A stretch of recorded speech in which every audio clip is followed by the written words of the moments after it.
Saya mungkin ke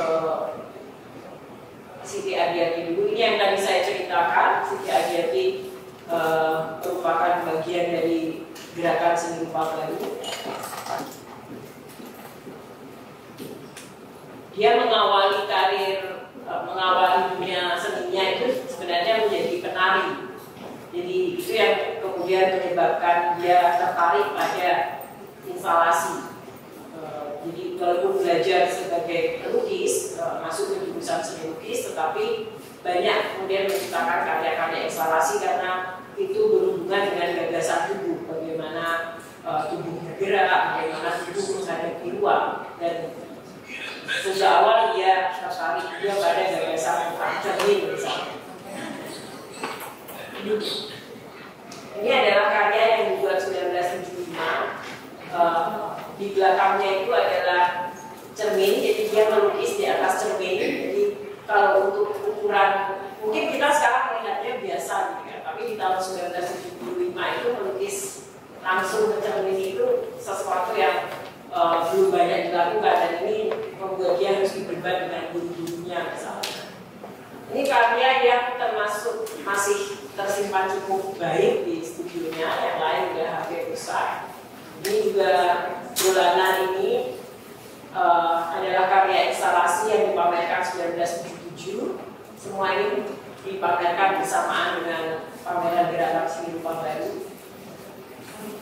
Ini juga menunjukkan bagaimana dia tertarik pada ide untuk mendalami tradisi Jawa, terutama karena dia menari dan besar dalam kehidupan kebudayaan Jawa. Ya. Ini juga Mangku Mulyadi ini sosok yang sangat menarik bagi saya. Dia bersekolah di Fakultas Seni Rupa Udayana. Ayahnya seorang penulis tradisional Kamasan, salah satu yang disebut master ya kalau di seni tradisi Kamasan. Nah, dia bercerita bahwa sebenarnya keluarganya sangat miskin. Ada 8 bersaudara dan hampir semuanya tidak bersekolah. Sekolahnya hanya sampai SMP. Tapi ayahnya melihat bahwa Mangku Mulyadi ini mempunyai, nggak tahu, mungkin kalau orang dulu bilang bakat ya. Jadi dia disekolahkan, hanya dia yang disekolahkan sampai kuliah. Dan itu ayahnya sendiri yang sangat mengantar dia sekolah seni. Itu merupakan sesuatu yang sangat unik ya pada saat itu, karena sekolah biasa aja nggak mampu, apalagi kemudian dia sekolah seni. Jadi dia bercerita bahwa di saat itu di Bali juga sangat sedikit sekali murid perempuan di sekolah seni. Mungkin hanya ada 1 di setiap 3 angkatan, 3-4 tahun. Jadi kehadiran Mangku Mulyadi juga sangat berbeda, apalagi tradisi yang dibawa adalah tradisi Kamasan. Nah, bagi saya menarik adalah Mangku Mulyadi ini dia juga berprofesi sebagai pemangku. Jadi kalau orang di sekitar desanya mengenal dia lebih sebagai pemimpin upacara agama. Dan di Klungkung sendiri dia yang pertama kali menjadi pemangku perempuan. Dia menjadi pemangku saat dia umur 31 tahun. Itu juga termasuk yang sangat muda. Jadi dia bercerita bagaimana orang-orang, terutama pemangku yang lebih senior, biasanya sangat underestimate karena dia masih muda dan perempuan hampir tidak ada pada saat itu. Nah, bagi saya ini menarik ya, bagaimana seorang perempuan walaupun dia tidak banyak dibicarakan atau tidak banyak menjadi bagian dari dinamika seni Bali pada saat itu. Jadi tidak sering diajak pameran karena dianggap itu karya tradisional. Jadi kalau dalam seni kontemporer, imaji-imaji seperti ini dianggap ya udah ini kan bukan kontemporer, dia tidak pernah mendapat ruang pameran dalam seni kontemporer. 2 kali dia berpameran tunggal itu di tahun 90-an hanya di hotel-hotel. Dia pernah pameran di Four Seasons, jadi dilihat ini sebagai cindera mata. Tetapi ini yang kemudian saya kira menjadi penting untuk dipahami bahwa saya misalnya sebagai kurator, sebagai penulis, melihat praktik hidupnya sebagai pemangku, sebagai bagian dari perempuan yang hidup dalam lingkungan yang sangat patriarkis, dan dia walaupun dengan visual yang sangat tradisional, tapi ada visi-visi kontemporer yang kita temukan di sana, dan itu penting untuk diperjuangkan. Itu kenapa kemudian saya memasukkan sosoknya di sini. Jadi misalnya dia membuat karya penangkapan Diponegoro ini dalam model kemasan. Kalau teman-teman yang belum tahu, ini kan karya sangat klasik ya dari Raden Saleh. Lalu dia buat dalam versi lukisan kemasan tradisional dulu. Jadi sebenarnya ada keinginan untuk memberi narasi-narasi baru dalam karya-karya dia. Dia juga banyak mengangkat tokoh-tokoh perempuan, misalnya Sakuntala. Ada banyak lukisan Sakuntala dalam karya Martin Hayati. Yang saya kira ini menarik untuk menunjukkan bahwa di tengah perspektif yang membeda-bedakan antara tradisi kontemporer, kerajinan, dan fine art, seniman laki-laki, seniman perempuan, karya-karya mampu berbicara dengan caranya sendiri tentang apa yang dia anggap sebagai feminis. Terus saya juga bertemu dengan Dolorosa, kita semua saya kira tahu, jadi ini saya skip aja. Saya memasukkan Dolorosa di sini untuk memberi relasi dengan seniman yang secara langsung bergerak dalam politik. Kalau yang lain tadi kan nilai-nilai politiknya lebih tersamar, tidak secara langsung. Tapi Dolorosa misalnya kita tahu dia adalah bagian dari aktivisme pasca 80-90-an, jadi kemudian saya memasukkan di sini. Seluruh komplek ini, jadi ekonomi tahun 2004 hingga 2011. Dia menunjukkan kerja yang sangat progresif, dan saya kira itu menarik dicatat bahwa dia tertarik untuk membangun lingkungan yang lebih terbuka, inklusif bagi semua pelaku seni, walaupun kemudian tidak semua suara-suara progresif itu muncul di karya. Saya kira itu aja ya. Terima kasih. Kemudian tertarik untuk membuka penelitian ini bersama penulis-penulis lain yang lebih muda. Jadi untuk nama-nama lain yang belum tercatat, ada banyak sekali yang kita itu sangat sulit menemukan biografi seniman perempuan.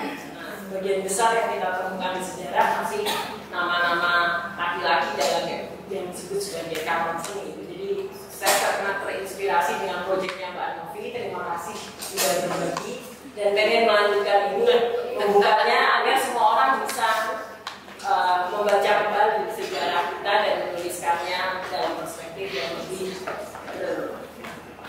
berpihak pada perempuan. Ya, mau tanya Mbak?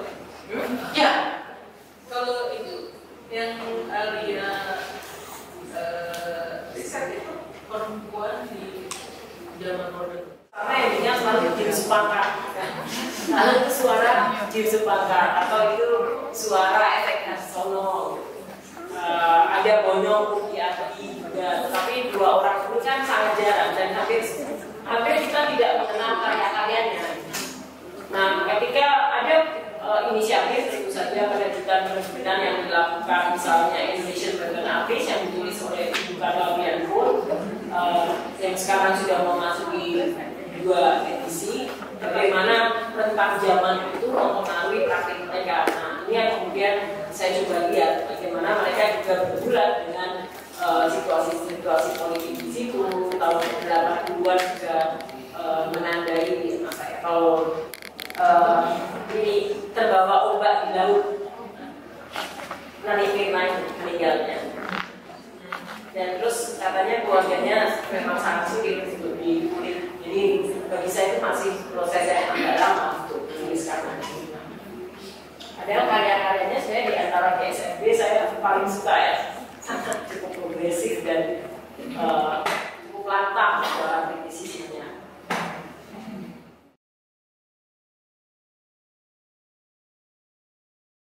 Saya berinteraksi dengan mereka tidak cukup terkenal dalam publikasi, tapi mereka sangat dikenal dalam karyanya. Kemudian ini satu nih judul usulan saya dulu, perempuan tidak biasa di Sumba yang bergerak pada era 65 sampai 98. Sebenarnya di situ dulu terkandung ide rahasia, jangan bilang mau identifikasi tokoh-tokoh Gerwani ataupun Partai Komunis Indonesia ataupun korban dari peristiwa 65. Kami dapat, tapi semuanya selalu omongnya bisik-bisik. Kalau mau omong tentang 65, mau ngajak pestosa ke siapa ya? Ini rahasia. Itu tanda di sebelah. Main begitu-begitu terus. Jadi itu repotnya kalau dengan orang hidup. Beda tadi yang studi mengenai yang sudah tiada. Kalau kami berhadapan dengan off the record, jangan bilang-bilang ya. Jadi itu tadi sebenarnya ada ceritanya karena Sumba itu sangat terisolasi, bahkan ada yang bilang kami Sumbawa. Padahal kami itu jauh lebih cantik dari Sumbawa. Dan itu orang-orang dari Jawa itu yang tidak tahu letak Sumba. Padahal kami orang Sumba tahu itu Jawa dari mana. Oke, metode riset yang saya pakai itu etnografi, pakai sedikit perspektif feminis. Kemudian tadi mana salah satunya itu yang kami teliti. Jadi kalau ada gambar perempuan nanti, nah itu perempuan-perempuan yang kami ajak diskusi. Nah lokasinya ini sudah diingatkan oleh para juri dulu. Fokus di satu titik, tapi saya dan kawan-kawan itu terlalu bergaya orang Sumba dengan. Jadi kami jalan itu dari Sumba Timur sampai di Sumba Barat Daya, sampai tengah-tengah. Jadi setelah ya sudah terlanjur dan kami harus lakukan 15, padahal kalau kita fokus saja di Sumba Timur kan beres. Baru kami punya gaya, masih ada gaya ini supaya jangan dilakukan kesalahan kami. Coba lanjut sedikit. Nah, kami itu berdiskusi dengan sebelum melakukan wawancara dengan narasumber utama, kami pergi cari dulu apakah betul dia. Ini betulkah dia nanti akan kami tulis, dia punya kisah yang menarik, tidak? Kami wawancara dengan begitu banyak orang, ngobrol lah. Mau kemana pun kau kenal ini tidak, pergi ke orang mati, kau kenal si tukang pijat ini tidak? Nah ya sudah, kami catat dapat ceritanya. Kami memang kurang cerdas waktu itu. Andaikan kami pasang status di Facebook, pasti akan dapat semuanya. Ya. Kami menemukan kebodohan sendiri. Kemudian sebelumnya kami wawancara 30 orang. Jadi selain narasumber utamanya, kami wawancara 30 orang lainnya. Jadi satu narasumber utama, ada 2 narasumber pendukungnya yang akan memberikan testimoni tentang narasumber utama kami. Nah, kemudian terlibat di beberapa forum supaya kami bisa sharing juga. Jangan sampai orang yang kami sebutkan ini ternyata tidak cukup sesuai dengan kriteria kami. Karena ada yang sesuai screening, ada yang akhirnya kami delete karena tidak sesuai kriteria yang kami tetapkan. Ya, itu tadi antara kalau ada yang sempat nonton tadi malam atau ikut kelasnya tadi, itu salah satu orang yang kami wawancara juga. Ya ini dia. Kemudian hasil akhirnya, bisa lanjut lagi. Nah ini temuan isu penting. Jadi ada isu-isu. Jadi saya coba crop dia. Tokoh-tokoh ini ada isu-isu yang menarik yang mereka lakukan. Yang pertama itu isu penting menolak patuh pada tradisi, kemudian hegemoni patriarki dan feodalisme. Nah itu ada 3 orang. Tamurangu Margareta itu seorang bangsawan, dia yang menyekolahkan hambanya. Kalau di Sumba itu masih ada strata sosial. Jadi hamba, kemudian kapiku itu orang merdeka tidak dimiliki oleh siapapun, dan bangsawan. Nah, sebenarnya ada yang menarik dari pertemuan ini. Semenjak keluarnya Undang-Undang Hak Asasi Manusia tahun 99 dan beberapa kebijakan terkait hak asasi manusia, ada beberapa hamba, terutama si Mama Margareta ini, yang melihat ini sebagai sesuatu yang dia harus patuhi. Namun menariknya, yang malah melakukan yang namanya belis hamba, sebenarnya itu trafficking, tapi diselipkan dalam tradisi yang namanya belis hamba. Dan itu terjadi sekarang di saat perempuan itu sudah melupakan sejak tahun 80. Nah, laki-laki lain pelaku pejabat publik itu melakukan pada masa ini. Jadi sekarang pejabat publik yang laki-laki itu kembali ke zaman batu. Kemudian Salomi Rambuiru. Salomi Rambuiru dia berasal dari Sumba Tengah. Di Sumba, hati-hati yang nona cantik-cantik ini. Tapi jangan tidak berarti Semarang ya. Kalau di sana ada yang namanya tradisi Yapa, culik perempuan. Naksir sama ibu, tapi waktu nona belum ada yang punya. Naksir, tapi diculik. Kalau naksir dia tidak tanya-tanya kok cinta tidak. Dia cinta kok cinta sementara mandi di santai, angkat jalan ke pasar, diangkat muat di kuda, jadi itu terjadi. Nah, awalnya saya kira itu masih itu zaman-zaman baku dulu. Wah, ternyata hari ini masih terjadi juga. Kami menemui korban. Jadi sempat menemukan korban dan mewawancarai korban selain Mama Salomi ini. Jadi di sana tradisinya kalau si laki atau keluarga laki sudah tangkap ini perempuan, kasih naik di rumah adat, itu tidak ada hukumnya lagi kes turun, karena itu akan mempermalukan harga diri si keluarga laki-laki. Itu haram hukumnya. Si mama ini dia kas turun, ajak polisi, dia bawa undang-undang kas turun. Nah, yang menarik kalau kita pikir pasti pelakunya ini orang bodoh-bodoh, korbannya orang bodoh-bodoh, tidak sekolah. Tidak, 2017 korban yang kami wawancara ini sarjana. Dan dia pelakunya juga sarjana. Ada orang terpandang. Jadi ini kami bingung, ini sebenarnya pendidikan ada manfaat tidak? Nah,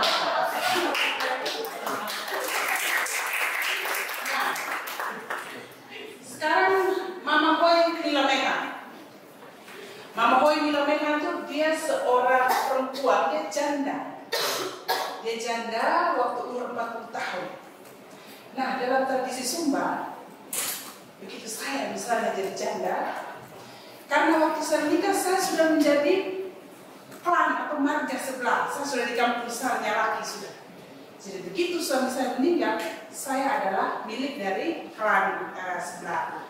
Nah, itu biasanya tradisinya saya bisa dinikahi oleh adik suami saya atau kakak suami saya atau kerabat dekat suami saya, baik sebagai istri pertama, istri kedua, istri ketiga, atau istri keberapapun. Jadi itu yang terjadi. Nah, jangan hina-hina dulu ya di dalam hati, saya tahu ada. Nah, kami duga tindakan atau tradisi ini sebenarnya asuransi sosial ala Sumba.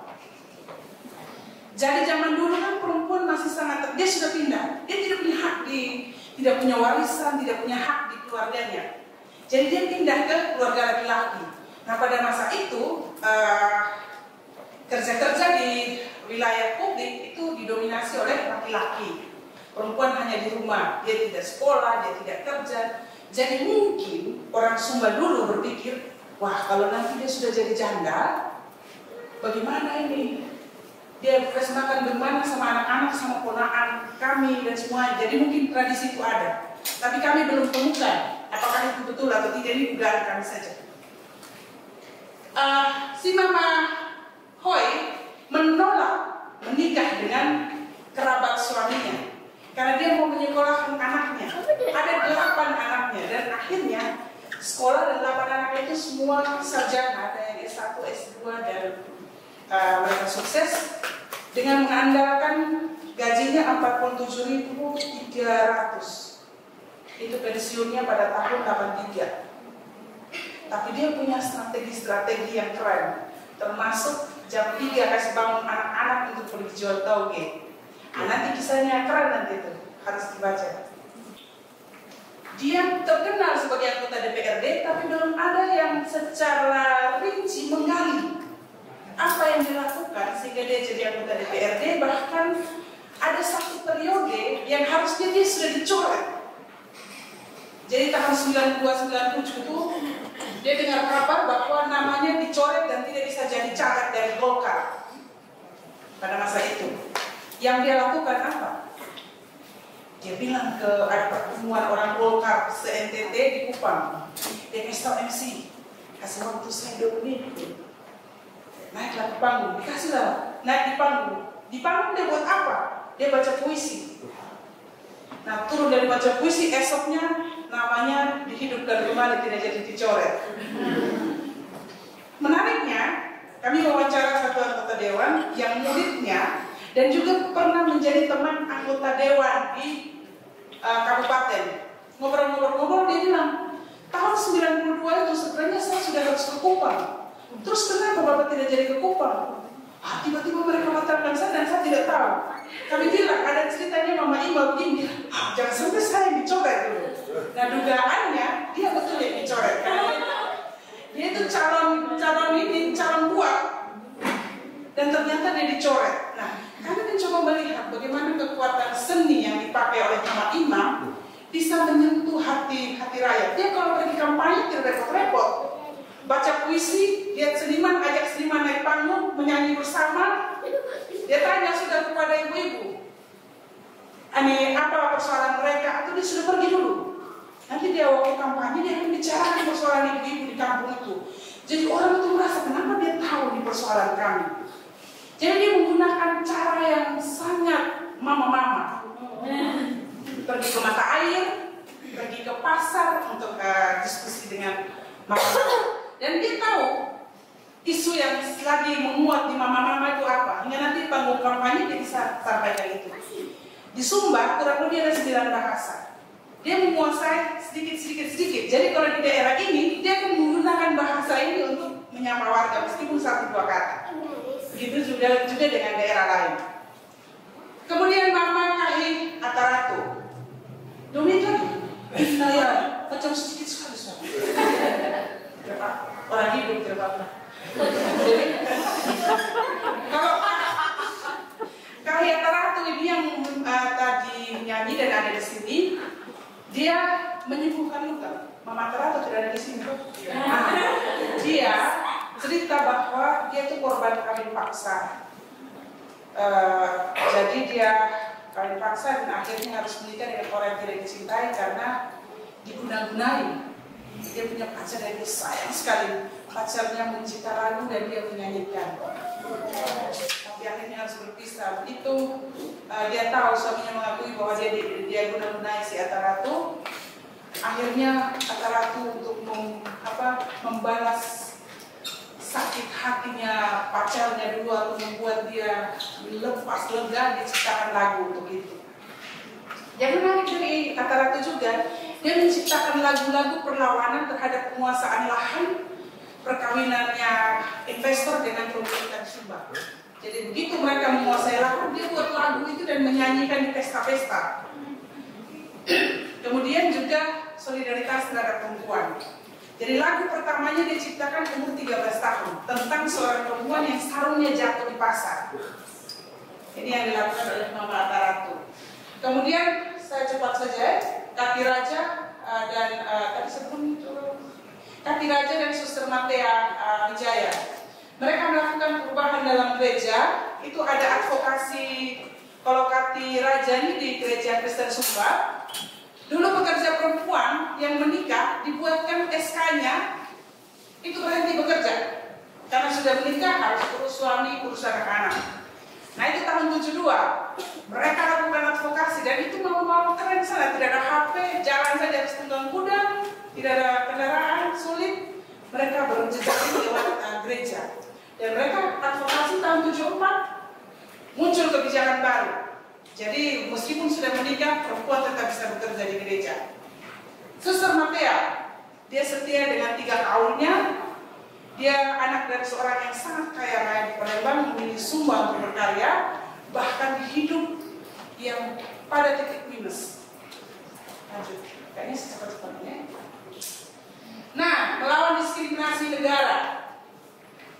Mama Linda, ini seorang Marapu. Marapu itu agama Sumba.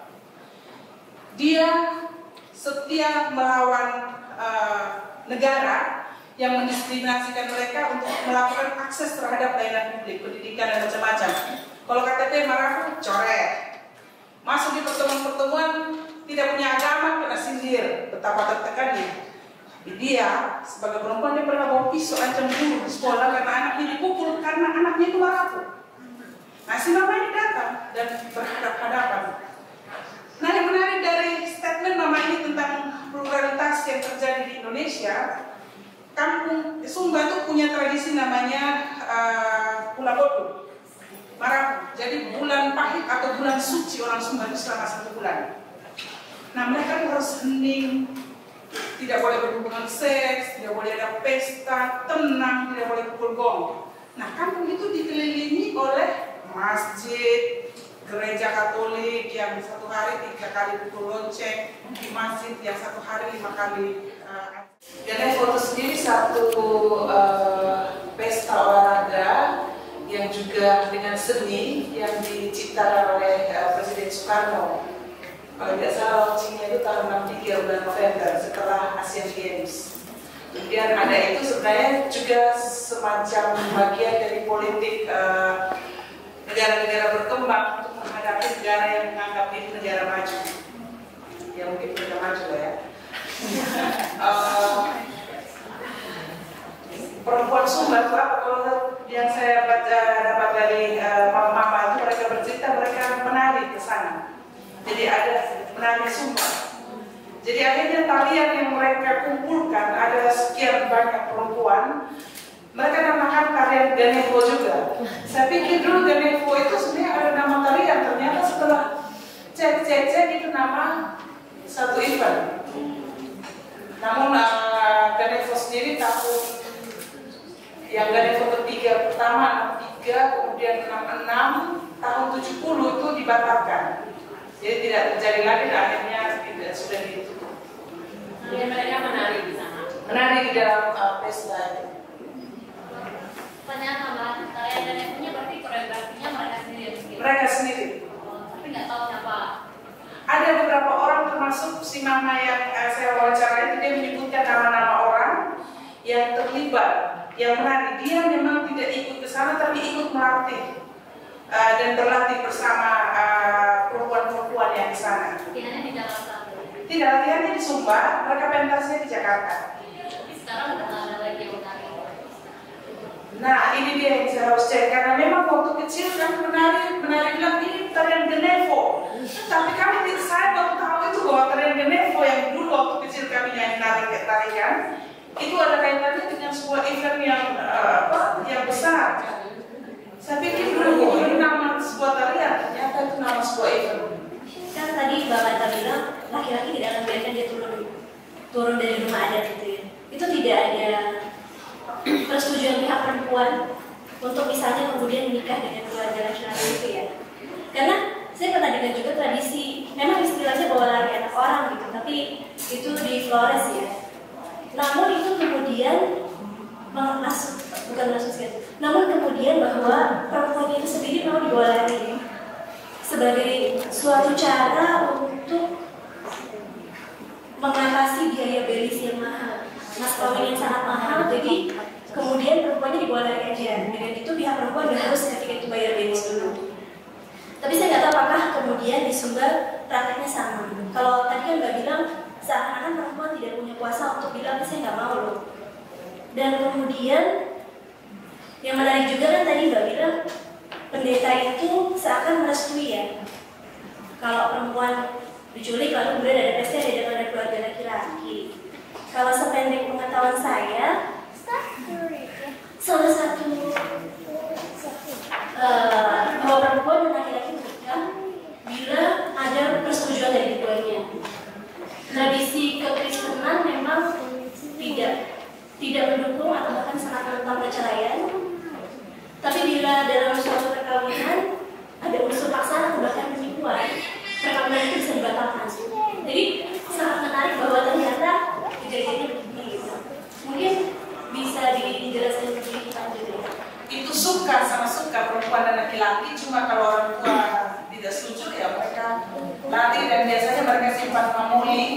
Ada tadi yang gambar pertama saya tunjukkan itu yang seperti rahim perempuan itu namanya mamuli. Biasanya simpan di bawah bantal untuk memberitahu bahwa kami lari atau ikat kuda. Ada beberapa cara. Tapi kalau yang itu si nona tidak tahu. Mungkin kaum kali kaum antar orang tua. Dan yang dia tidak sembarang lakukan kepada perempuan siapapun. Harus ada kekerabatan atau memang dia pantas untuk diambil. Jadi misalnya yang laki-laki dari garis perempuan si nona ini. Pariba, kalau kita di sana namanya anak tuya, anak om, anak tante. Jadi tidak sembarang. Jadi ada kerabat, apakah bukan sepupu langsung ya, tapi bisa kekerabatan antar kampung. Nah terkait pendeta, tadi memang akhirnya saya lompat ceritanya. Kasus yang korban kami temui kali lalu, itu pendeta mengakui bahwa ya si korban ini bilang saya sempat marah kenapa pendeta datang doa di situ. Jadi dia sepakat untuk meninjau atau mendiskusikan dengan pendeta di sana. Itu tadi sudah ya.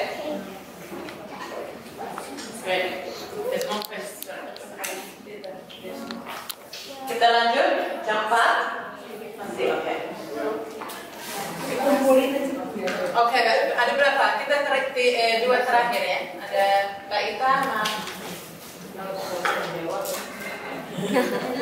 dua pertanyaan terakhir. Ya? Bentar lagi selesai karena mau ada sesi berikutnya. Ya. Terima kasih, nama saya Suleningsi, saya dari Sumba. Saya tidak bertanya kepada Mbak Marta, tapi saya hanya mengungkapkan pemikiran saya tentang apa yang dipaparkan oleh Mbak Marta. Saya sebagai seorang perempuan Sumba sangat mengapresiasi karya yang telah bekerja yang dilakukan oleh Mbak Marta bersama kawan-kawan, karena selama ini kami berasumsi bahwa hampir tidak ada perlawanan terhadap patriarki dalam konteks Sumba. Ternyata ada perempuan-perempuan luar biasa yang berkarya dalam masa-masa yang cukup sulit, ya, di tengah tekanan politik, budaya, ekonomi yang sangat kuat di Sumba, yang juga sangat kuat di Indonesia dan berpengaruh dengan masyarakat di Sumba. Tetapi ada perempuan-perempuan yang bersuara dalam diam. Dan apa yang ditulis oleh Mbak Marta dan kawan-kawan ini menjadi apa ya? Bagi kami menjadi titik mula awal perjuangan perempuan selanjutnya. Karena kami berpikir bahwa perempuan-perempuan masa lalu tidak punya suara, tapi Mbak Marta mengangkat itu. Luar biasa, mari beri tepuk tangan untuk Mbak Marta. Ini menginspirasi kami perempuan muda tadi. Terima kasih.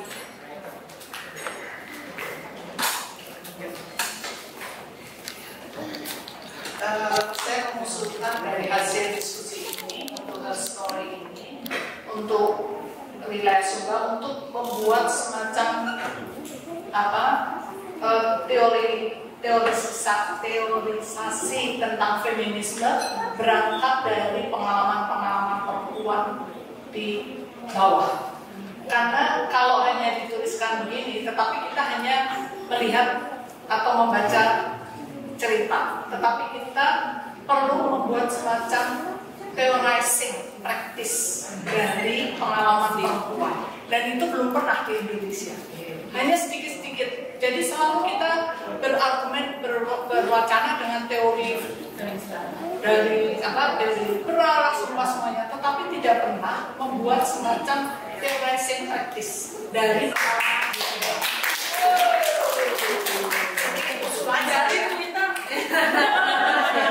Ini usulan saya kemudian usulan pada Alia.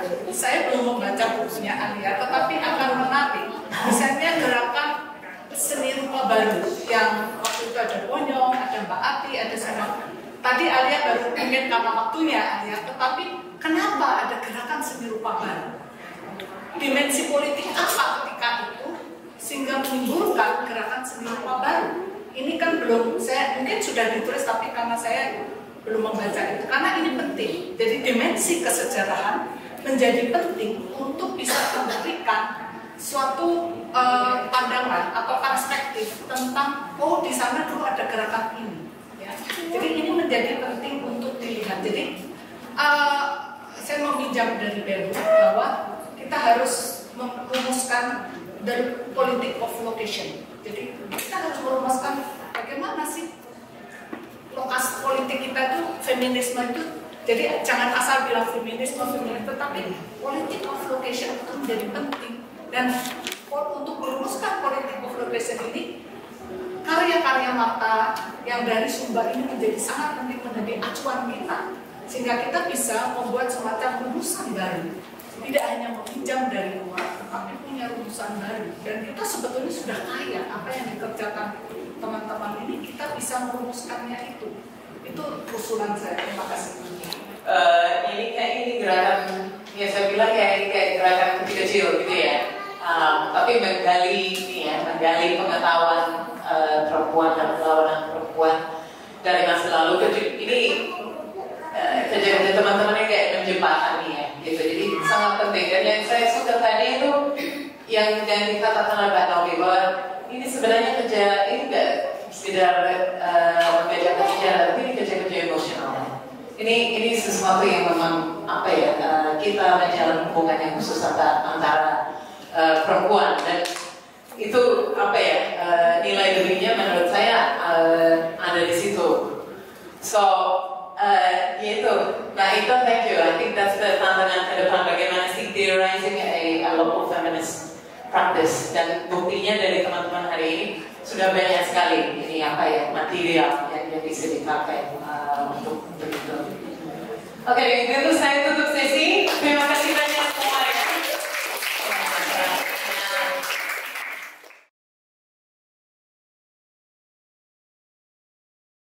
Ada Giovanni dari Bandung, ada Isyana dari Jakarta, ada Nain dari Jakarta, Dwi Rati dari Jakarta, Aura dari Bandung, Nimade Purnamasari dari Bandung, dari Jakarta, Nurjati Jakarta, Ayu Jakarta, Ziggy Jakarta, Dianita Jakarta. Jangan. Yang dilakukan di RPDT adalah riset, publikasi, memperkenalkan kembali para penulis yang dilupakan kepada publik melalui diskusi dan media sosial. Sementara ini dua hal ini yang kami lakukan. Ini agak kecil tapi nanti diperbesar. Ada beberapa hal menarik yang ditemukan. Boleh lanjut dulu aja. Pertama adalah karya penulis perempuan pendahulu di Indonesia banyak yang bagus. Seharusnya karya-karya ini diperkenalkan dan dibaca kembali. Juga gagasan, pemikiran, ideologi para penulis perempuan ini harus diteliti, dituliskan, dan diulas kembali. Di sini sebetulnya awalnya kita dari Rukiah. Jadi waktu itu Rukiah diterbitkan kembali, karyanya langsung oleh Ultimus. Dan ini dibaca oleh beberapa penulis perempuan, saya juga ikut baca, dan kita menemukan betapa bagusnya Rukiah ini. Kaget bagaimana seorang penulis bisa menulis pada masa itu ya dengan begitu jelas, menarik mengenai revolusi. Jadi kita berpikir ini pasti banyak penulis-penulis yang karya zaman pada masa itu yang menarik, atau para pendahulu kita yang menarik gitu loh. Yang muda kita nggak kenal lagi. Siapa sih yang kenal Rukiah misalnya sekarang ini, atau Supiati Siswadi, atau saya nggak yakin juga ada orang-orang sekarang ini yang masih membaca karya Tommy Naomi misalnya. Ini maaf kecil sekali, tapi ini adalah kutipan-kutipan yang saya ingin kita ikut menikmati gitu, bahwa ini menarik sekali. Misalnya, ya saya tidak pernah bisa jadi siapapun kecuali diri sendiri. Ini rasanya udah sangat biasa ya. Ini ditulis oleh Ratna Indraswari Ibrahim yang adalah penulis yang cacat, duduk di kursi roda. Makna dari kalimat ini tentu saja berbeda dengan kita kalau ini. Jadi mengenal biografi dia atau mengenal siapa, pasti mempunyai makna tersendiri dengan kalimat ini. Ini adalah kutipan dari Suwarsi Joyo Puspito. Apakah untuk Indonesia yang menulis? Apakah untuk Indonesia yang menulis itu? Apa manfaatnya kenang-kenangannya untuk orang lain? Biarpun semua betul-betul terjadi. Dan biarpun beberapa orang mengira bahwa apa yang terjadi betul-betulan mengandung pelajaran di dalamnya. Jadi semacam refleksi gitu loh dari Suwarsi di zaman Belanda itu apa sih menulis? Apakah itu hanya kenang-kenangan? Apakah walaupun itu terjadi betul-betulan? Apa sih sebetulnya menulis? Selanjutnya. Next. Jadi mungkin buat saya sangat dekat gitu. Berapakah umur bumi ketika kau tulis cinta kepadamu? Itu gitu kan. Ini ditulis oleh Omi Nanomi yang kelahiran 70. Lebih ada keterbukaan lah gitu. Tapi juga ada pembacaan yang lebih baik atas karya-karya sastra Indonesia, menempatkan kembali karya-karya perempuan dalam sejarah sastra Indonesia. Itu hal yang terutama untuk penulis-penulis yang lampau yang sudah mendahului kita, itu saya pikir sedikit sekali ya dari dalam sejarah sastra Indonesia. Ini adalah diskusi yang kita lakukan. Ada beberapa, jadi yang pertama itu ada di POS, kemudian ada di Garuda, jadi yang pertama itu lebih ke secara umum dan membahas mengenai Ratna, juga mengenai Tanomi. Kemudian di Garuda lebih membahas pemikiran Rukia, Sugiyarti Siswati, Salawati Daud. Kemudian di BBJ Bentara Budaya di Jakarta. Ini membahas Panonio atau Dahlia gitu, dan jadi kita yang pasti sejak kita mulai berdiskusi atau mulai mengumpulkan para penulis-penulis ini, 10 penulis-penulis ini, kita diundang ke banyak acara dan diminta untuk menyampaikan kegiatan kita dan juga pengalaman atas atau pencarian atas karya-karya itu. Dan sampai sekarang itu masih terus terjadi. Jadi kita diundang untuk berbicara. Jadi kita lama-lama seperti punya paket-paket gitu. Paket-paket oke, gitu. Ada paket yang lebih mudah, itu adalah Omi Nanomi dan Ratna Indraswari, tapi nanti juga ada paket korban 65, gitu, penulis-penulis korban 65, gitu.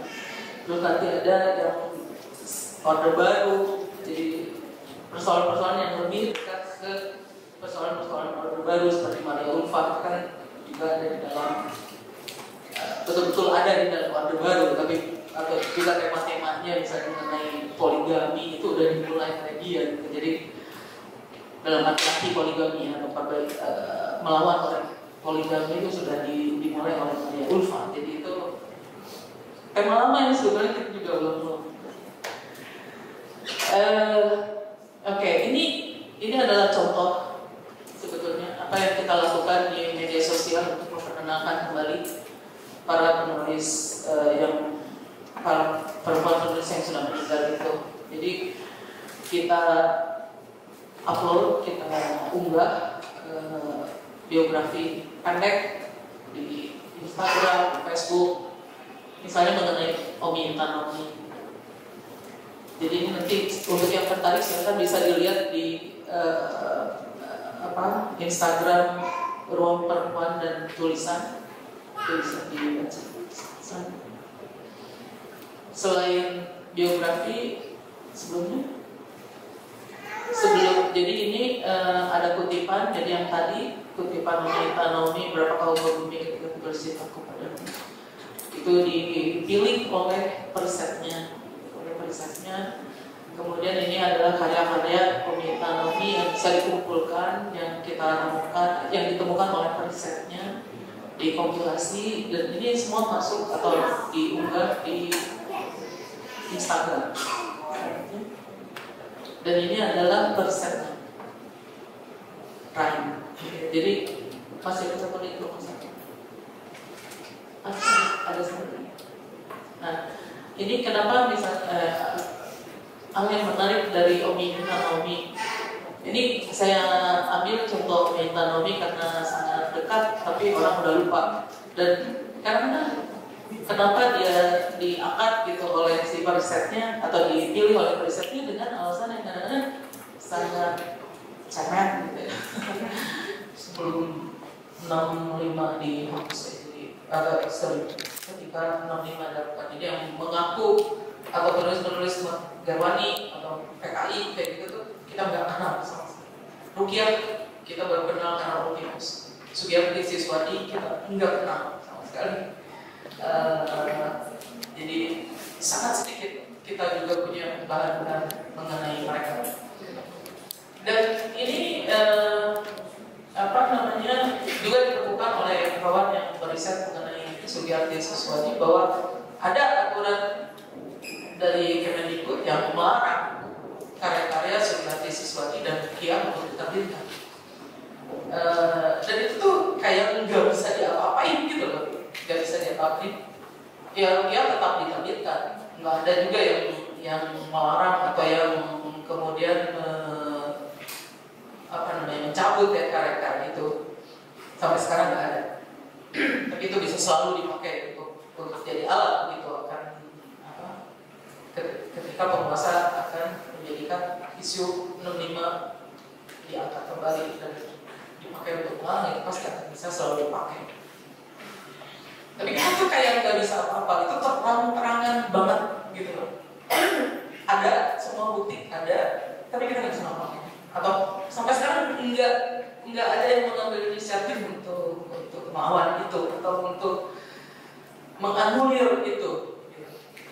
Gak tahu mesti tenaga kayak apa gitu yang harus dikerjakan gitu ya, untuk melakukan hal. Terus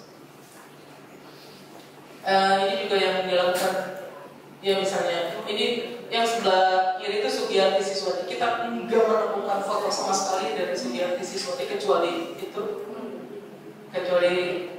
yang pakai sanggul itu pendek kayak apa kecil. Kemudian Rukiah. Selanjutnya ini adalah Salawati Daud. Selanjutnya oke, ini adalah hal yang menarik juga di dalam kami internal di dalam RPDT. Jadi kita sebetulnya ada karena cipta media ekspresi. Jadi ini ide diobrolkan atau dibicarakan dengan Lisa Pona, dengan John McLean, dengan Mimi, Dewi Karisma Michelia, dengan Agnes. Gimana bisa nggak kita bikin? Bisa bilang ya coba dimasukkan proposalnya. Oke, John bilang oke, bisa, nanti Lontar akan menyediakan tempatnya boleh dipakai untuk jadi tempat diskusi. Diskusinya kadang-kadang yang memang kecil, kita hanya sangat membatasi kan, hanya 15 orang, 10 orang, tamu kita batasi maksimal hanya 5 orang, tapi kita live streaming gitu. Jadi diskusinya memang betul-betul intensif dan tenang dan akrab gitu. Ini semua ya ada beberapa yang saling kenal, tapi banyak juga yang belum kenal, tapi kemudian kepercayaan itu langsung terbentuk dengan enak. Itu saya selalu rindu hari Sabtu itu gitu.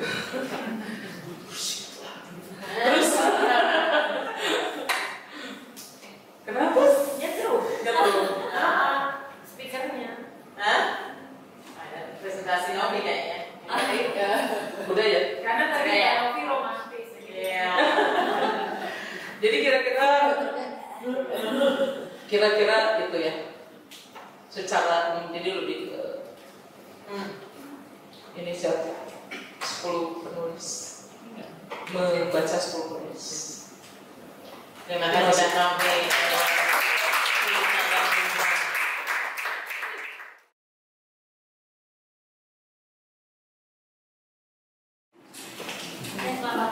Selamat siang semuanya.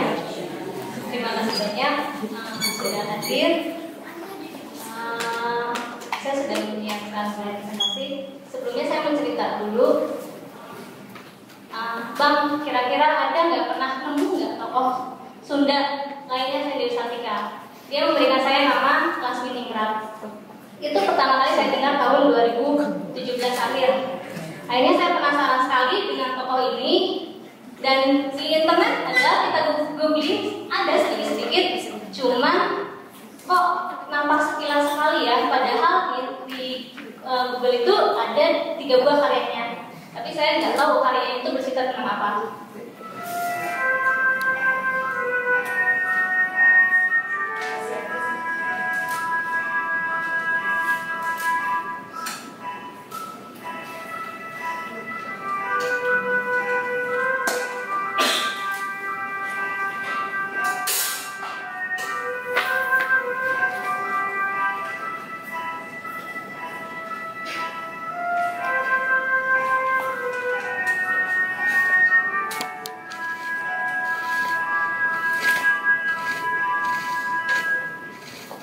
Itu sedikit gambaran tentang siapa Lasminingrat.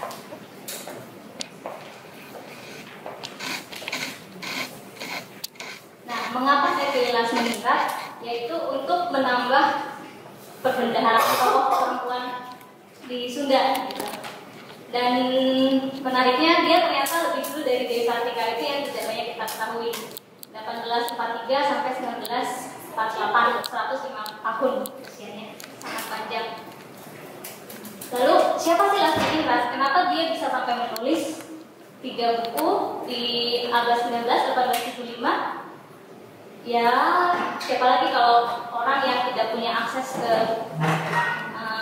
pendidikan Eropa.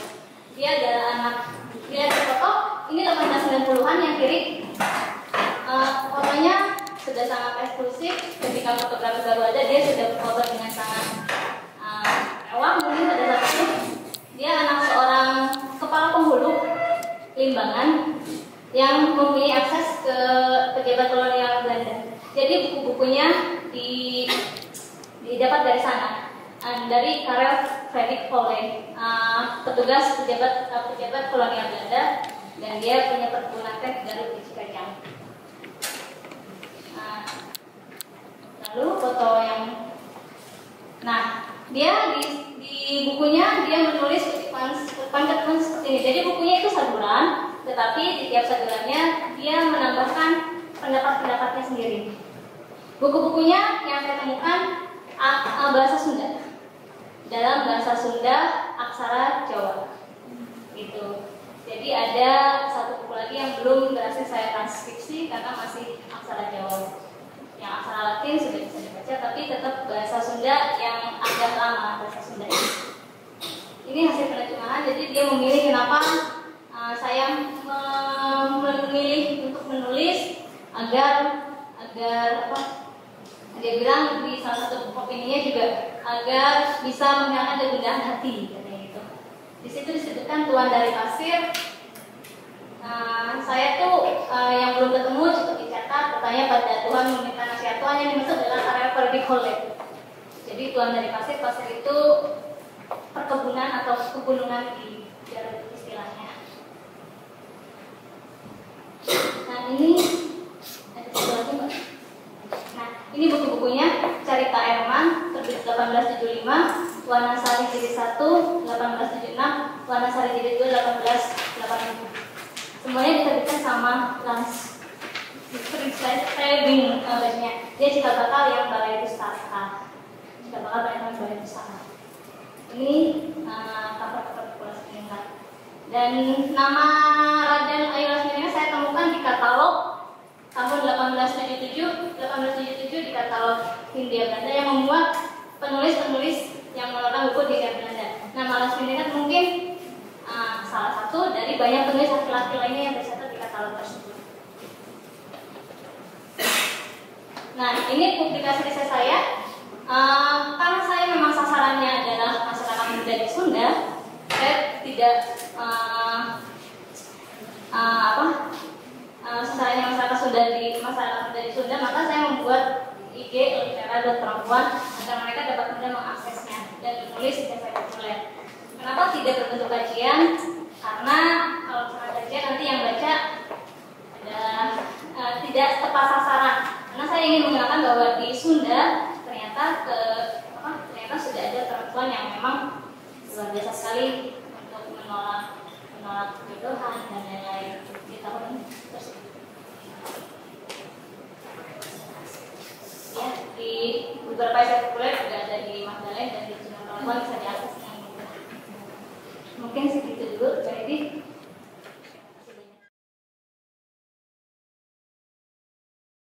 Selamat sore, saya Lia Diana Sution. Di Cipta Media Ekspresi, proyek saya adalah penelitian dan outputnya adalah jurnal ilmiah. Judul penelitian saya Sejarah Pers Perempuan di Sumatera Utara, sebuah studi analisis kritis perspektif feminis dalam koran Perempuan Bergerak yang terbit tahun 1919 sampai 1920 di Sumatera Utara. Nah, koran Perempuan Bergerak ini terbit karena memang pada masa itu media massa, terutama koran itu menjadi salah satu alat pergerakan untuk mencapai kemerdekaan gitu. Nah, ini tidak hanya di Sumut, diawali dari di pusat itu ada surat kabar Putri Hindia yang diterbitkan oleh Tirto Adi Suryo itu tahun 1908. Terus juga di Minang itu di Padang ada Sunting Melayu yang diterbitkan oleh Rohana Kudus itu di tahun 1912. Nah, kedua media perempuan yang sudah ada ini, yang sudah terbit ini kemudian menjadi inspirasi bagi perempuan di Sumut yang kemudian membentuk koran Perempuan Bergerak dan terbit awal Mei 1919 sampai Desember 1920. Nah, ini salah satu contoh cover dan juga jadi salah satu penerbitan itu dia ada 4 halaman. Setiap bulan itu diterbitkan di pertengahan awal bulan. Nah, ini covernya Mei 1919 halaman kedua, halaman ketiga seperti ini dan halaman keempat. Nah, ini pendahuluan dari hasil penelitian saya. Jadi mungkin bisa singkat saja ya. Jadi dia terbit pertama kali 15 Mei, dicetak oleh penerbit Setia Bangsa dan dia itu ditujukan sebagai penyokong pergerakan kaum perempuan. Jadi dari tagline-nya sendiri itu menarik buat saya untuk diteliti gitu, karena dia memang berbeda dari media perempuan yang sudah ada, Sunting Melayu sebelumnya ataupun Putri Hindia. Jadi dia memang diterbitkan untuk menyokong pergerakan kaum perempuan di masa itu. Nah, kemudian yang menarik juga bagi saya, koran ini juga digawangi langsung oleh perempuan sendiri. Ada Butet Satija, Rohana Kudus juga bergabung di situ gitu kan. Meskipun memang di dalam perjalanannya kaum laki-laki ada Parada Harahap itu turut membidaninya untuk pembentukan pertama. Jadi di 2 edisi itu ada nama Parada Harahap, tapi setelah itu semuanya dikelola oleh perempuan. Mungkin ini bentuk korannya sendiri ya, dia kertas A3, terus penerbitan pertama dia ada 3 kolom ruang dan penerbitan selanjutnya menjadi 4 kolom. Secara keseluruhan dari Mei 1919 sampai Desember 1920 itu ada sekitar 108 tulisan dan ada juga puisi dan pantun dan juga ada iklan. Nah, untuk tema-tema tulisannya cukup beragam ya, ada tentang penjagaan rumah tangga, ada sopan santun, kehidupan suami istri, ada soal penjagaan anak-anak, kehidupan dalam pergaulan sehari-hari dan juga memasak. Nah, tapi yang menarik koran ini mampu merangkul pembaca sampai 391 orang dan itu tersebar luas tidak hanya di Sumut, di Jawa, di luar provinsi Sumut juga. Nah, tujuan penelitian saya ada 3. Yang pertama itu saya ingin melihat bagaimana konsep feminisme sesuai dengan judulnya ya, perspektif feminis yang digaungkan jurnalis perempuan di masa itu dalam koran ini. Nah, yang kedua, bagaimana dapur redaksi koran Perempuan Bergerak. Jadi saya ingin melihat bagaimana relasi antara perempuan dan laki-laki yang membidani koran ini. Terakhir yang ketiga adalah bagaimana korelasi koran tersebut terhadap situasi sosial di masa itu. Penelitian saya menggunakan metode analisis wacana kritis dengan perspektif feminis. Metode yang saya gunakan adalah Norman Verloop dengan menggambarkan bahwa setiap peristiwa itu menggunakan bahasa. Jadi peristiwa komunikatif yang terdiri dari 3 dimensi, teks, discourse practice, dan socio-cultural practice. Nah, ini temuan-temuan yang saya dapatkan. Jadi memang karena dia bersifat penelitian, hasil pembahasannya cukup panjang. Untuk dimensi teks, itu saya menemukan pertama aspek ideasionalnya ya. Jadi idenya wacana feminis ini seperti apa yang digaungkan oleh jurnalis pada masa itu. Dan di sini bisa kita lihat di tulisan Butet Satijah, ini adalah istri dari Parada Harahap.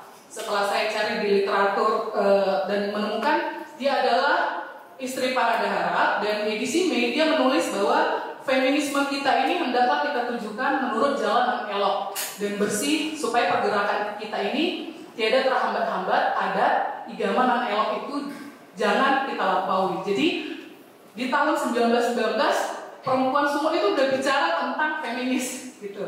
Kita sudah mungkin ya gitu. Artinya mereka sudah membicarakan apa itu feminis gitu, dan feminis yang bagaimana ya mereka anut gitu, yang mereka merasa nyaman untuk melakukan pergerakan dari itu gitu. Nah ternyata pergerakan feminis dan dia itu adalah yang tetap ada jalur agama dan juga adat. Gitu. Nah di masa itu memang kalau terjadi mereka wacana feminis yang digaungkan mereka masuk dalam gelombang feminis pertama abad 18-19 itu. Nah ini juga wacana-wacana yang saya temukan gitu, wacana feminis. Jadi jurnalis perempuan di masa itu sudah mengajak perempuan untuk bergerak menuntut ilmu. Jadi memang pada wacana feminis gelombang pertama itu pendidikan paling dominan digaungkan. Mereka sudah menggaungkan wacana feminis tapi tetap pada jalur-jalur agama dan adat gitu. Mereka tidak mau menentang itu. Jadi salah satu ini yang bisa kita lihat di edisi berunding, bahwa peraturan bangsa barat tidak perlu kita ambil sama sekali sebab kebiasaan bangsa barat selainnya ada banyak yang tidak dapat kita tiru gitu. Jadi salah satu mungkin yang bisa kita ambil itu menurut mereka adalah pengobatan dengan dokter, karena dulu tuh bersalin masih menggunakan dukun beranak gitu ya. Jadi banyak yang tidak safety dan sebagainya, jadi bisa diambil tapi yang seperti ini gitu, suntik cacar dan sebagainya. Nah ini dia tadi wacananya adalah feminisme gelombang tahap pertama. Terus persoalan selain pendidikan, salah satu yang digaungkan lagi juga adalah persoalan politik. Jadi bagaimana perempuan itu ikut terlibat dalam politik. Nah di sini Rohana Kudus ada menuliskan di rubrik pendahuluan dalam Perempuan Bergerak September 1920. Jadi dia ada menuliskan beberapa pokok pikiran gitu. Nah salah satunya itu yang C, supaya bangsa perempuan Hindia dapat bersuara dalam rat-rat negeri. Rat-rat negeri itu adalah seperti dewan kota.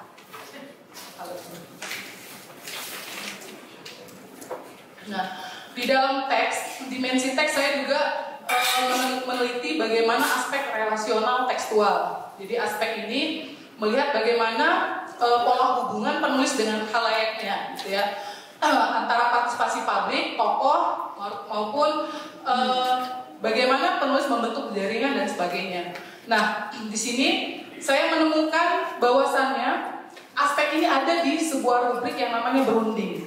Jadi rubrik ini memang tidak semua edisi ada, tapi memang rubrik ini menjadi suatu wadah untuk penulis-penulis di koran Perempuan Bergerak ini menjadi sebuah ruang untuk mempertahankan dan menggugat budaya-budaya patriarki.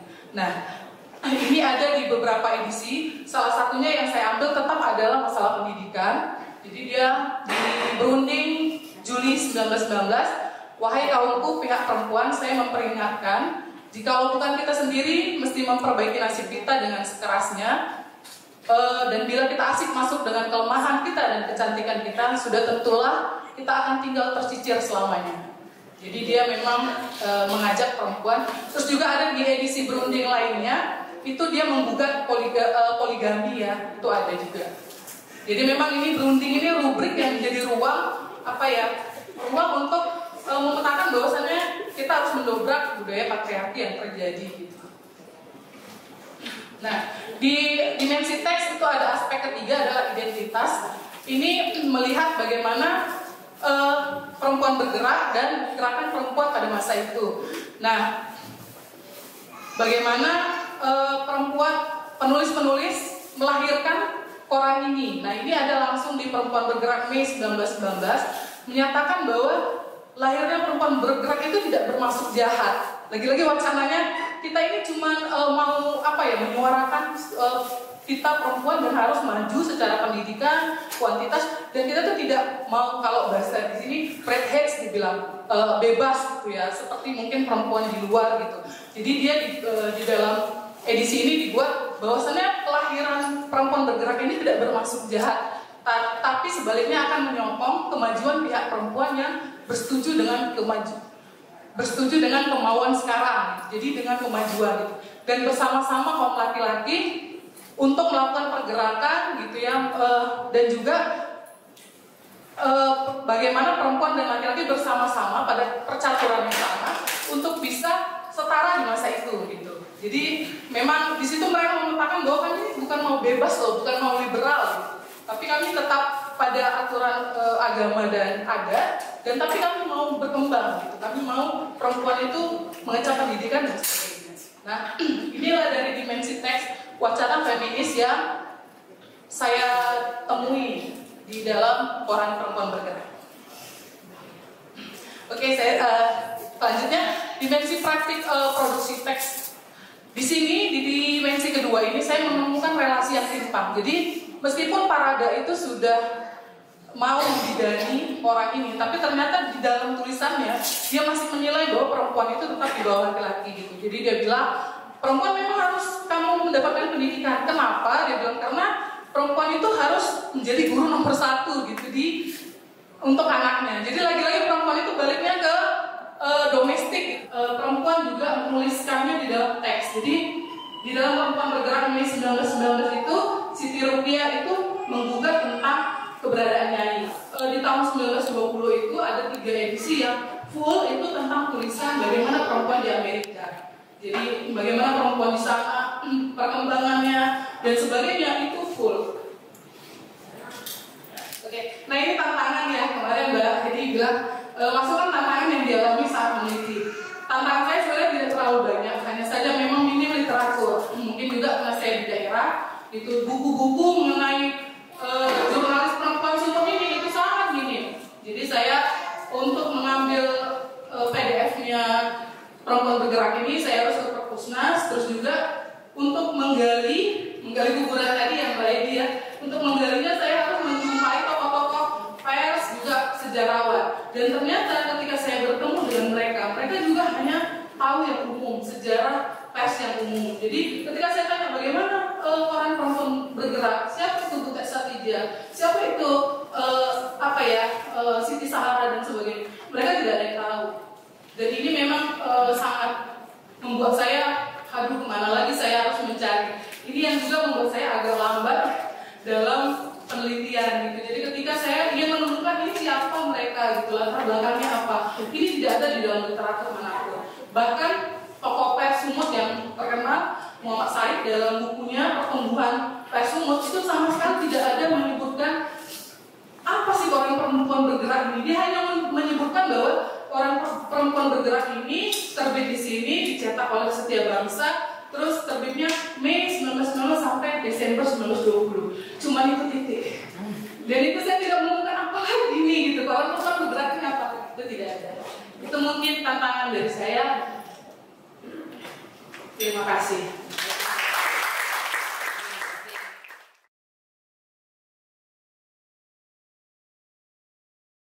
Ini kan waktu masih masa kolonial ya, respon keberadaan perempuan bergerak ini. Soalnya kan kayak koran-koran yang mungkin digawangi laki-laki saja itu kan banyak sekali yang berbeda. perempuan dan sangat vokal, sangat progresif. Itu ada temuan nggak sih bagaimana pemerintah kolonial menanggapi sekelompok perempuan yang sangat kawin? Ya. Langsung aja Mbak. Terima kasih Mbak. Terkait ini ya, hubungan antara perempuan di kelihatan ya. Iya, jadi kalau saya membaca dari teks-teks yang mereka tulis, karena yang bisa saya gali kan dari teks ya. Jadi mereka itu punya hubungan yang dekat gitu dengan pemerintahan kolonial di masa itu, karena ada satu semacam pengumuman, saya lupa di edisi berapa karena ada 80 halaman yang harus saya teliti gitu kan, dari Mei sampai Desember 1920. Jadi di salah satu edisi itu ada satu pengumuman bahwa mereka itu sangat heboh untuk mempersiapkan kedatangan Ratu Wilhelmina. Jadi ketika di situ di pengumuman itu bahwasannya akan datang Ratu tanggal sekian, jadi kita harus ayo perempuan kita beli gitu. Jadi ada pengumuman itu, jadi saya melihat di situ berarti mereka punya hubungan yang dekat dengan kolonial. Nah, dari teks-teks yang mereka tulis juga tidak banyak yang mengkritik pemerintah kolonial. Hanya satu, itu Rohana Kudus pernah menulis di salah satu edisi yang menyatakan bahwa sejak ini kita kesulitan dalam hal ekonomi gitu. Nah, cuma itu gitu. Jadi ada hal-hal paling cuma mereka tidak mengkritik pemerintah kolonial secara langsung gitu ya, secara tegas, tapi misalkan kenapa naik harga beras gitu, ini ujungnya dampaknya berdampak kepada perempuan. Ayo kita kaum ibu kita melakukan penghematan ekonomi. Jadi dia lebih lebih wise gitu dengan pemerintah. Dia tidak langsung beda mungkin dengan di edisi pada koran yang sama umum ya, koran umum ada Benih Merdeka gitu ya, dari katanya aja itu sudah membuat kolonial sudah takut. Memang isinya juga provokatif dan itu digawangi oleh Parada Harahap itu tadi yang dia sudah kena 12 kali dari pers gitu, bolak-balik masuk penjara, dan istrinya ya yang membidani orang perempuan bergerak ini. Memang yang masih menjadi pertanyaan saya ketika misalkan ini kan Parada Harahap yang perlu membidani dan ada nama istrinya Butet Santija di situ. Cuman ada yang masih menjadi pertanyaan saya, apakah ini memang betul-betul tulisan istrinya di situ atau Parada yang menulis gitu. Ini yang dapat saya gali. Apakah memang benar-benar tidak sempat bertemu dengan keturunannya Parada Harahap? Mungkin itu ya. Jadi memang mereka punya hubungan, jadi sehingga tulisannya tidak terlalu mengkritik kolonial. Kebetulan saya meneliti tentang oral history dari perspektif feminis, tetapi khusus tentang 65. Jadi perempuan-perempuan yang pada tahun 65 ada beberapa rukyah termasuk yang kami teliti dan itu ditulis kembali oleh Yeri Wirawan. Untuk Sugiyati Siswandi itu sebetulnya itu ada tulisan-tulisan yang sekarang disimpan di IISG, itu Institut Sejarah Sosial di Amsterdam. Kemudian ada seorang pelukis perempuan yang meninggal pada tahun 65 yang jejaknya tidak pernah namanya Atimah. Itu pelukis dari Lekra yang biasanya dia melukis dan semua lukisannya dan tulisan-tulisannya itu dihanguskan. Tetapi saya ingin juga menambahkan bahwa Swases Joyo Puspito itu dokumennya sangat lengkap, itu ada di Kota Baru. Saya sudah mau scan semuanya. Kemudian baru-baru ini saya punya dengan suami saya melakukan oral history project. Ada 450 kaset yang sudah saya teliti di hampir seluruh Eropa, di Kuba, di Cina. Kemudian beberapa penulis perempuan, tokoh-tokoh perempuan yang belum digali. Saya kira ini akan menarik sekali kalau itu dituliskan kembali. Dokumen saya sekarang ada disimpan di 2 wilayah, yaitu di Amsterdam dan di Monash University. Karena di sini belum ada satu tempat yang bisa kami andalkan untuk menyimpan kaset dalam bentuk CD ya. Jadi kami meneliti tokoh-tokoh perempuan, baik itu tokoh buruh, seni, lekra, kemudian tokoh tokoh-tokoh kebudayaan, kemudian tokoh-tokoh yang bergerak di luar negeri. Misalnya Francisca Famide sudah saya tulis, kemudian saya menulis tentang buku, 1-2 buku yang sudah saya, 3 buku yang sudah saya tulis. Tapi masih ada banyak sekali dokumen-dokumen yang bisa diakses. Nah, tetapi memang dokumen itu kami simpan di 2 wilayah itu. Jadi semuanya sebetulnya itu sudah digitalisasi dan bisa diakses. Kalau di Amsterdam itu harus membayar karena agak mahal. Nah, Rukiah, kemudian Salawati Daud itu seorang tokoh perempuan dari Makassar. Kemudian siapa? Suarsejoyo Puspito. Suarsejoyo Puspito ini sangat menarik sekali karena dia dari Sunda, ya. Kemudian Alimah yang belum sedang kami track karena dia seorang tokoh pelukis perempuan yang sangat luar biasa. Kemudian tulisan-tulisan dari Mia Bustam, istri Sujoyono. Kemudian ada satu tokoh juga seni menulis tentang kebudayaan dan sekarang tinggal di Cina, baru saja meninggal, usianya 90-an, dari Surabaya, itu namanya Sukinah. Itu tulisannya menarik sekali. Kemudian seorang tokoh pers perempuan namanya Sujinah, itu juga sudah ditulis. Kemudian ada Setiati Surasto, itu juga seorang tokoh perempuan yang menjadi drafter dari konvensi ILO, tapi tidak pernah diakui. Kemudian masih banyak sekali tokoh-tokoh yang sebetulnya bisa dielaborasi dan sebetulnya kami membuka ada 450 kaset. Kemarin saya baru keliling lagi dengan proyek baru saya itu tentang tokoh-tokoh yang berada bukan di Eropa tetapi ada di sekitar Asia, tapi juga ada di beberapa tinggal di Amerika Latin. Jadi kami sedang meneliti itu. Nah, itu bisa dibuka dan bisa menjadi bahan untuk dituliskan kembali. Jadi kami sebetulnya Sekolah Budaya Brosok itu adalah menyimpan mendokumentasi oral history dari tokoh-tokoh budaya pada tahun 65. Sekarang kami sedang meneliti tentang bahasa Inggrisnya atau bahasa Indonesia gaya bohemian Jogja pada tahun 50-an.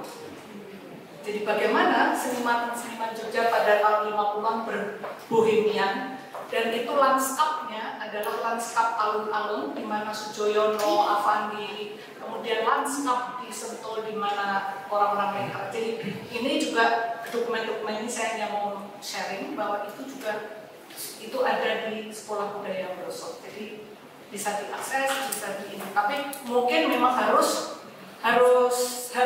bilang dulu karena kami harus memanggil dulu dari Monash atau dari Amsterdam.